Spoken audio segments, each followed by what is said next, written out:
اللہ تعالیٰ اپنے بندے کی قدم قدم پر رہنمائی کر رہا تھا، واضح دلیلوں اور روشن آیات کے ساتھ۔ ایک دن حکم ربانی ہوا، وَأَنذِرْ عَشِيرَتَكَ اقربین۔ اس کی تعمیل میں آپ صلی اللہ علیہ وسلم نے قریبی عزیزوں اور رشتہ داروں کو کھانے پر بلایا۔ سادہ کھانا، تکلف اور تصنع سے دور، مگر پوری تواضع اور مدارت کے ساتھ، میزبانوں کا احترام کرتے ہوئے۔ ان لوگوں میں بنی ہاشم کے سوا کوئی اور نہ تھا۔ کھا پی کر سب فارغ ہو گئے تو رسول اللہ صلی اللہ علیہ وسلم نے اپنا مقصد بیان فرمایا، مگر ابو لہب بڑا ہی گرگ بارہ دیدہ تھا۔ وہ سمجھ گیا کہ محمد نے ہم سب کو بلا وجہ کھانے پر جمع نہیں کیا۔ نہ شادی ہے، نہ خوشی کی تقریب ہے، نہ کوئی تہوار ہے۔ یہ دعوت کوئی مقصد اور غرض رکھتی ہے، اور محمد پر تو ان دنوں بس ایک ہی دھن ہے: خدا کو ایک مانو، بت پرستی چھوڑ دو، نیک کام کرو، برائیوں سے بچو۔ تم سب کو ایک دن خدا کے سامنے جانا ہے، اس دن کے لیے کچھ کر رکھو۔ تو آج بھی وہ یقیناً یہی باتیں سنائے گا۔ اس لیے ابو لہب نے اس دن باتوں کا جو سلسلہ شروع کیا، کسی اور کو بولنے ہی نہ دیا۔ محمد رسول اللہ علیہ وسلم کو کچھ فرمانے کا موقع ہی نہ مل سکا۔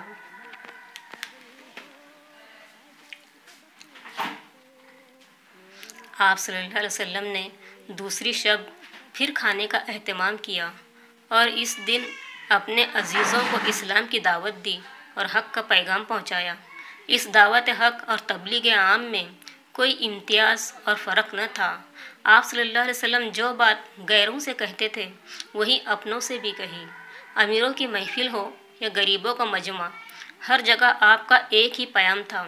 جس طرح ٹھنڈی ہوائیں کھیتوں میں اور چاندنی قصر و ایوان اور جھوپڑیوں میں کوئی تمیز نہیں کرتی، اس طرح نبی کی دعوت حق بھی کسی امتیاز اور خصوصیت کو گوارا نہیں کر سکتی۔ اس کتاب رحمت کا آخری ورق لے کر میرے مصطفیٰ